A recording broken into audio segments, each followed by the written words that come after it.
हरी जगत पिता दूर करीतो व्यथा ऐका सत्यनारायणाची कथा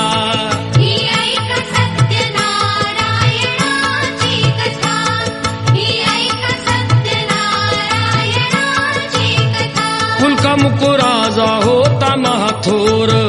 तयाची पत्नी होती सुंदर नदी किनारी एकदा त्यांनी घातली महापूजा दोघांनी आले एक नौका त्याच मार्गानी नाव भरलेली पूर्ण द्रव्यानी होती व्यापारी साधू बाण्याची रीत पाहण्यास आला पूजनाची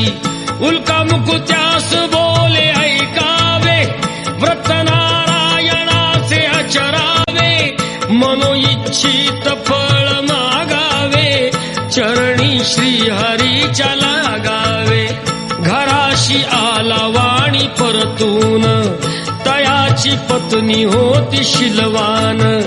तयास नव्हते काही संतान केला नवस म्हणून वाण्यान